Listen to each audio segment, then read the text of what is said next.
দুনিয়াতে উলঙ্গ আইসি এই সাদা কাপড়টার জন্য, এই সাদা কাপড়টার জন্য আইসি দুনিয়াতে। পুরুষ মানুষ ঢাকার দরকার নাই, সাদা কাফন দেখলে অন্তরের মধ্যে কি আসে, হয়, আর সেটা মনে রাখবেন, পুরুষের ঢাকার দরকার নাই, মহিলাদেরকে এভাবে উপর দিয়ে ঢেকে দিতে হয়। মরণের হরে জীবিত থাকতে দরকার নাই, কি কন? আমার মেয়ে, আমার স্ত্রী, আমার বোন, আমার মা বেপরদায় চলে, আমরা হইলাম দায়ুস। ওই পুরুষ দায়ুস যে তার স্ত্রী সন্তানকে পর্দা করায় না।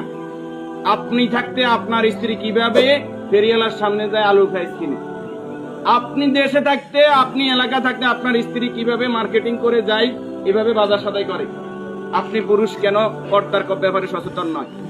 আপনার উপযুক্ত মেয়ে ওড়না ছাড়া ঘর থেকে বের হয় কিভাবে? আপনার মেয়ে, আমার মেয়ে কিভাবে পায়জামা টাকনুর উপরে পরে? আমার ছেলে কিভাবে পায়জামা টাকনুর নিচে পরে? আমার টাকা দিয়ে আমার ছেলে সিগারেট খায়, আমার টাকা দিয়ে, আমার টাকার এমবি খরচ করে আমার ছেলে মেয়ে ঘরের মধ্যে গান বাজনা করে। আপনি পুরুষ উদাসীন, আপনার খবর নাই। খোদার কসম, দায়ুস ওই পুরুষ যে পুরুষ তার পরিবারকে দিন শিক্ষা দেয় না, কোরআন শিক্ষা দেয় না, পর্দার কথা বলে না।